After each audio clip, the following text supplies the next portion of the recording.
Hello everybody, मैं mister Farhan, independent business consultant with बड़ा बिजनेस.com। ये हमारा वीडियो जो होने वाला ना, मार्केट रिसर्च के ऊपर पार्ट 2 होने वाला है। अगर आपने पार्ट 1 नहीं देखा है तो पहले आई बटन चेक कीजिए और डिस्क्रिप्शन चेक कीजिए ताकि आपको पार्ट 2 और अच्छे से समझ में आ जाए। पार्ट 1 में मैंने एक्सप्लेन किया है कि मार्केट रिसर्च के क्या बेनिफिट्स हैं, किस तरीके से काम में लाना है और कितने टाइप्स होते हैं। तो आपको वो वीडियो देखना बहुत ज़रूरी है, तभी ये दूसरा वाला जो वीडियो है ना पार्ट 2 तभी काम आ सकता है।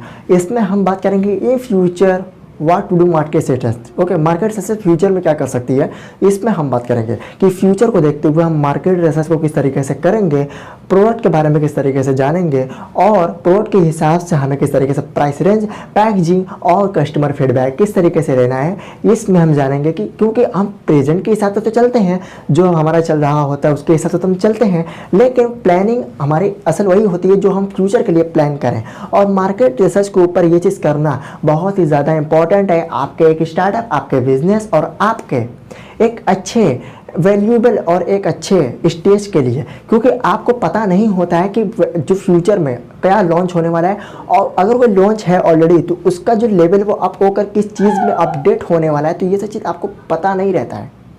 तो इन सब चीज़ों को किस तरीके से हमें हैंडल करना है मार्केट रिसर्च के ऊपर, किस तरीके से हमें मैनेज करना है, तो इसमें हम जानेंगे। सबसे पहले हम पार्ट 1 को जानते हैं। पार्ट 1 में हमने बात किया था मार्केट रिसर्च कितने टाइप्स की होती हैं, कहाँ कहाँ करनी चाहिए, कितने बेनिफिट्स हैं और किस तरीके से करनी चाहिए। लेकिन पार्ट 2 में हम जानेंगे फ्यूचर के बारे में। तो चलिए शुरू करते हैं। सबसे पहले हम ये बात कर लेते हैं कि मार्केट रिसर्च का फ्यूचर में क्या काम। बहुत काम है मेरे भाई, बहुत काम है। सबसे पहले मैं आपको यही तो बताने आया हूँ ना कि मार्केट रिसर्च का फ्यूचर में क्या काम है। मार्केट रिसर्च फ्यूचर का इसलिए काम है क्योंकि देखो समय के हिसाब से, टाइम के हिसाब से जो प्रोडक्ट रेंज है वो चेंज होता रहता है, जो उसका प्राइस है वो चेंज होता रहता है, जो क्वालिटी वो चेंज होती रहती है, कस्टमर का माइंड भी चेंज होता रहता है, उसके फीडबैक भी चेंज होते रहते हैं, रेटिंग भी चेंज होती रहती है, यानी कि एवरीथिंग विल चेंज। सो इसीलिए हमको फ्यूचर के हिसाब से प्लान करना होता है मार्केट रिसर्च करके। तो ये कैसे होता है, सबसे पहले हम इस टॉपिक पे बात करते हैं। सबसे पहले ये समझ लें कि इसमें मार्केट रिसर्च के अंदर हमें फ्यूचर की प्लानिंग इस टाइप से करनी होती है कि जो इस समय प्रोडक्ट चल रहा है हमें पूरे मार्केट का सर्वे लेना है। मार्केट का सर्वे इसलिए लेना है कि वो ना फ्यूचर में क्या करने वाले हैं। अब आपको ये भी डाउट होगा ना कि हम कैसे जानेंगे कि वो लोग क्या करने वाले हैं फ्यूचर में, इन फ्यूचर उनका क्या आने वाला है। सो मार्केट रिसर्च से पता चलेगा। कैसे, क्यों दिक्कत ले रहे हैं आप, मैं हूं ना, मैं सॉल्व कर सकता हूं ये। देखिए हमने क्या कहा था पार्ट 1 में कि मार्केट रिसर्च आपको सबसे ऊपर करनी है और अपने कंपटीटर को भी पीछे छोड़ना है। तो इसमें भी वही चीज़ करना है, हमें लोगों का भी देखना है, लोगों के लिए सर्वे लेना है, लोगों के पास जाकर पूछना है। ये थोड़ी कि मैं उससे दुश्मनी है, ऐसा नहीं है। आपको फ्रेंडली बात करना है कि कम्युनिटी बनाना है, एक कम्युनिटी बनाना है। उस कम्युनिटी के अंदर शॉपर भी आ सकता है, बिजनेसमैन भी आ सकता है, स्टार्टअप भी आ सकता है और कस्टमर भी आ सकता है। तो इस तरीके से आपको कम्युनिटी बनाकर चलना है और आपको साथ ही साथ ये भी करना है कि आपको फीडबैक लेना है कस्टमर से अलग और जितने भी उस स्टार्टअप ऑलरेडी हैं, यानी कि जो आपसे रिलेटेड कंटेंट जो प्रोवाइड कराते हैं, तो उनसे भी आपको क्या फीडबैक लेना है।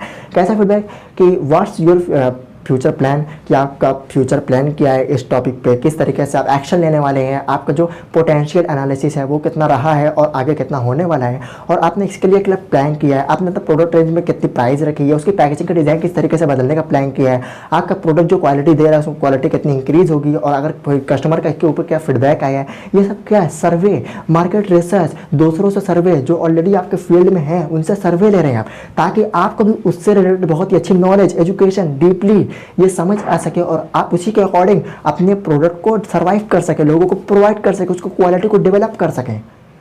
यही तो है फ्यूचर। ओके, तो हम इतना जान गए कि ये सर्वे और फ्यूचर मार्केट रिसर्च क्या होती है। अब देखिए यहाँ पर जो टॉपिक है ना वो अलग ही है कि यहाँ पर कोई भी नहीं हो, मतलब कि कोई ऐसा भी होता है कि जो चाहता है कि मेरा जो कम्युनिकेशन कस्टमर के साथ बना हुआ है वो कोई और ना बना पाए, क्योंकि ऐसे एज ए कंपटीशन अगर देखा जाए तो as a competition market research के अंदर बहुत ज़्यादा है। और एक मार्केट या एक बिजनेस के अंदर, या फिर आप कोई भी आज कंटेंट उठा कर ले लो, यूट्यूब ले लो, गूगल ले लो, ट्विटर ले लो, लिंक्डइन ले लो, इंस्टाग्राम ले लो, हर कोई कंपटीशन लगा हुआ है। तो भाई बिजनेस और स्टार्टअप में कैसा नहीं कंपटीशन होगा, होगा ही होगा, ऑफकोर्स होगा। तो आपको ये समझना है ना कि बहुत ऐसा होता है जो कहते हैं कि मतलब जो मेरा कस्टमर से सर्वाइव करते हुए, जो मैं कम्युनिकेशन कस्टमर के साथ बनाए रखना चाहता हूं, तो वो लोग ना जाने, मतलब कि लोगों को मैं रिवील ना करूं। तो इसको कैसे, ये भी मार्केट रिसर्च से ही पता चलेगा। देखिए डॉक्टर रवि बंदर जी ने वीडियो में कहते हैं नो रिपीट टेलीकास्ट, लेकिन मैं बार बार रिपीट कर रहा हूँ। वो इसलिए कि आप एक बिगिनर हैं और बिगिनर के लिए समझाना मेरा एक ऑब्जर्वेशन है और मेरा ऑब्लिगेशन है। तो इस तरीके से मैं समझा रहा हूँ। ओके, तो आपको करना क्या है कि प्राइस रेंज पर सबसे पहले देखिए 4P फार्मूला होता है एक मार्केट रिसर्च फ्यूचर के लिए ना। 4P फार्मूला होता है। 4P का मतलब क्या होता है? Product, place, packaging, price. समझ में आ गया? एक बार मैं रिपीट कर देता हूँ। प्लेस, प्रोडक्ट्स, पैकेजिंग और प्राइस। यानी कि प्लेस जगह क्या होनी चाहिए, आगे एनवायरनमेंट में क्या चेंजिंग आएगी, ये भी तो बहुत ज़्यादा मैटर करती है ना आपके एक स्टार्टअप, आपके बिजनेस के लिए, कि एनवायरनमेंट में क्या अपडेट आएगा। उसके बाद दूसरा कि ये जो जगह है ना, प्लेस, ये तो ऑलरेडी बात कर चुका हूँ। तो उसके बाद प्रोडक्ट, प्रोडक्ट किस तरीके का होना चाहिए, अभी मेरा प्रेजेंट टाइम में कितना है, कैसा है, लोगों का इम्पैक्ट रेटिंग क्या आ रही है, लोगों का फीडबैक क्या आ रहा है मेरे प्रोडक्ट के ऊपर, क्या लोगों का रिव्यू आ रहा है, अच्छा है, बुरा है, यानी मिडल है, किस तरीके का लोगों का फीडबैक क्या जा रहा है। तो उसके बेस पे, उसकी अकॉर्डिंग हम उसे सर्वाइव करके फ्यूचर में किस तरीके से उसको और डेवलप और इंक्रीज करेंगे उसकी क्वालिटी। तो वो क्या? प्रोडक्ट। तीसरा प्राइस, कि अभी कभी जो मेरा प्राइस है वो फ्यूचर में क्या होनी चाहिए, ये सब क्या मार्केट रिसर्च तो ही पता चलेगा ना। फ्यूचर में क्या होनी चाहिए, आपको जो कस्टमर का फीडबैक रेटिंग है आपके प्राइस के ऊपर, प्राइस रेंज आपके आसपास के जो शॉप है या फिर आपके आसपास का जो बिजनेस स्टार्टअप है उसमें क्या चल रहा है, और फ्यूचर में वो लोग क्या रखने वाले हैं। प्राइस रेंज इन फ्यूचर इस प्रोडक्ट की क्वालिटी के हिसाब से कितना रखना चाहिए, और कितना जो इसका प्राइस वो कस्टमर के बजटिंग लेवल से कितना मिलना चाहिए, कितना सिमिलर होना चाहिए, कितना अलग होना चाहिए। अलग अलग लेवल के जो कस्टमर होते हैं, यानी कि किसी का बजट बहुत ज़्यादा होता है, किसी का बजट बहुत लो होता है, तो उनके हिसाब से हम प्रोडक्ट का रेंज किस तरीके से कहाँ कहाँ पर रख सकते हैं, ये सब मार्केट रिसर्च से ही पता चलता है। और ये सब किस कहाँ की बात हो रही है? फ्यूचर की बात हो रही है। यानी कि हम फ्यूचर के लिए ये सब प्लान कर रहे हैं अभी से, 1-2 महीने नहीं, 1-2 साल, 5 सालों के लिए, अगले 5 साल, अगले 2 साल में हम किस तरीके, किस स्टेज, किस तरीके से हम डेवलप कर सकते हैं। इस तरीके का हमको क्या जानना है, ऐसा कि इसके प्राइस रेंज क्या होनी चाहिए, जो मैं लोकेशन में रह रहा हूँ, जो मैं एरिया में रह रहा हूँ, उस लोकेशन में कितने बजटिंग के लोग हैं, कितने कस्टमर, जो हमारे रेटिंग फीडबैक आता है तो उसमें कितने लोगों, कितने तरीके के लोग हैं, उनका बजट लेवल क्या, उनका एजुकेशन लेवल क्या, ये सब क्या है, ये सब प्लान करना पड़ता है। ये सब मार्केट रिसर्च से हमें पता चलता है, जो कि इन फ्यूचर हमें बहुत ज़्यादा ग्रो करने में हेल्प करता है। और तीसरा मैंने प्लेस बता दिया, प्रोडक्ट बता दिया, प्राइस। अब पैकेजिंग, देखिए कोई भी प्रोडक्ट होता है ना, इनफैक्ट इलेक्ट्रॉनिक की अगर मैं बात करूँ तो कोई भी प्रोडक्ट होता है ना, तो हमेशा उसकी पैकेजिंग एक जैसी नहीं होती है, कहीं कभी ना कभी वो अपडेट होती रहती है। वो अपने कस्टमर को और ज़्यादा अट्रैक्ट करने की कोशिश करते हैं अपनी पैकेजिंग को बदल के। पहले मोबाइल कैसा आता था, पूरा डिब्बा खोलो, उसके बाद उसके अंदर से मेन्यू निकालो, चार्जर निकालो, मोबाइल निकालो, लेकिन अब कैसा आ रहा है, बिल्कुल सिंपल, डिब्बा खोलो, सीधा ऊपर मोबाइल आपको देखती है, no menu, no other things, आपको डायरेक्ट मोबाइल दिखेगा, उसके बाद चार्जर और वगैरह वगैरह कुछ दिखेगा। तो ये क्या है, पैकेजिंग आसान होती जा रही है, क्योंकि उनको पता है कि इन फ्यूचर जो कस्टमर है ना, वो सिंपल चीज़ों में और ज़्यादा अट्रैक्ट होगा। तो इस तरीके से हमको पैकेजिंग पर भी फोकस करना है कि इन फ्यूचर मेरे प्रोडक्ट की जो पैकेजिंग है वो कैसी होनी चाहिए, और अगर मेरे आसपास के जो बिजनेस स्टार्टअप है, जो लोग और भी हैं एंटरप्रेन्योर, वो किस तरीके से अपनी पैकेजिंग को रेंज में लाते हैं, किस तरीके से सर्वाइव करते हैं अपने कस्टमर को, उनके कस्टमर को उस पैकेजिंग के ऊपर क्या फीडबैक है, और मेरे फीडबैक क्या होना चाहिए अपने कस्टमर को, किस तरीके से मैं अपने पैकेजिंग पर रेटिंग लाऊं।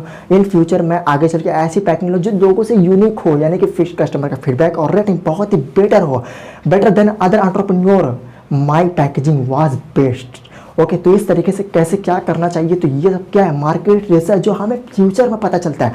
फ्यूचर के लिए हम प्लान करते हैं किस तरीके से हमको क्या करना है, ये सब क्या है भाई, मार्केट रिसर्च है ये सब। और ये सब फ्यूचर के लिए मैंने 4P फार्मूला दिया है, क्या क्या दिया है, फिर से मैं एक बार रिपीट कर देता हूँ।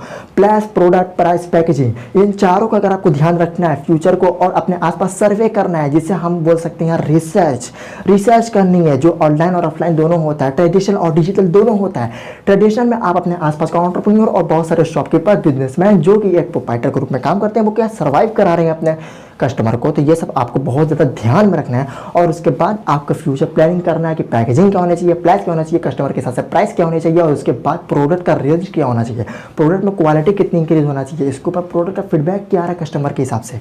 ओके, और उसके बाद डिजिटली होता है, बट डिजिटली तो बहुत आसान है, बेहद आसान है, इतना आसान है कि मैं बता नहीं सकता हूँ। आपको अमेजोन पर चले जाओ, अमेजोन पर आपको अच्छे से अच्छा चीज़ सजेस्ट कराया जाएगा, और फ्लिपकार्ट पर चले जाओ, गूगल पर चले जाओ, दुनिया भर की वेबसाइट जो डिजिटली जो कर रही हैं ई कॉमर्स कंपनी, वहाँ पर आपको क्या दिखा रहा है, इन फ्यूचर और भी अच्छी अच्छी चीज़ें आ रही हैं, वो अपडेट करता जा रहा है अपने कस्टमर को, किसी भी चीज़ के लिए अपने कस्टमर को तड़पाता नहीं है। यानी कि हम कोई भी इंक्वायरी करना चाहते हैं, वहाँ पर एक अलग से रिव्यू बॉक्स भी दिया होता है, जहाँ पर हम क्वायरी उस प्रोडक्ट के बारे में कर सकते हैं। ये सब क्या है, in future plan of e commerce industry, क्योंकि वो जानते हैं इन फ्यूचर कस्टमर क्या चाहेगा, किस तरीके से वो सर्वाइव करेगा, आगे डिजिटली में उसे किस पर ट्रस्ट होगा।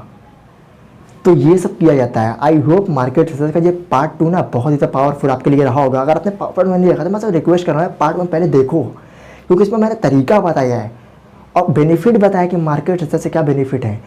और ये तो पार्ट 2 है, मैंने इसमें फ्यूचर की बात की है। तो इस तरीके से पता लगाया। आई होप 4P वाला जो फार्मूला होगा ना, असल आपके लिए मैसिव एक्शन प्लान यही है कि आपको सबसे पहले फ्यूचर के लिए अपने आप को तैयार करना है। उसके बाद ये देखना है कि आपको जो प्रोडक्ट है वो किस रेंज में जाना चाहिए। अपने हिसाब से ये देखना है कि कस्टमर का जो एजुकेशन लेवल है और जो बजटिंग लेवल है उसके हिसाब से प्राइस का आपको क्या रखना है। उसके बाद ये कि पैकेजिंग अभी प्रेजेंट के हिसाब से फ्यूचर में किस तरीके से हमको डेवलप करनी है। और 4P का फार्मूला यही आपको मैसिव एक्शन प्लान है जो आपको अच्छे से और ज़्यादा मजबूत बनाएगा और आपको जो माइंड है वो बिजनेस में डेवलप करेगा, जिससे और भी अच्छी आपकी जो बिजनेस की वो ग्रोथ होगी और जेकर आपका बिजनेस ज़रूर पकड़ेगा। इसके अलावा भी अगर आपकी कोई परेशानी है जो सॉल्व नहीं हो रही है, बर्निंग प्रॉब्लम है, तो दिए गए बोर्ड नंबर पर अभी कभी कॉल कीजिए और इंक्वायरी कीजिए। और अगर आप भी डॉक्टर वीरेंद्र जी की लाइफ टाइम मेंबरशिप लेना चाहते हैं, उनके साथ जुड़ना चाहते हैं और लर्निंग के साथ एक अच्छी अर्निंग करना चाहते हैं, तो अभी कभी फ़ोन करिए और इंक्वायरी कीजिए। मिलते हैं नेक्स्ट वीडियो में। इस वीडियो को लास्ट तक देखने के लिए, चैनल को सब्सक्राइब और वीडियो को लाइक करने के लिए आपका तहे दिल से शुक्रिया।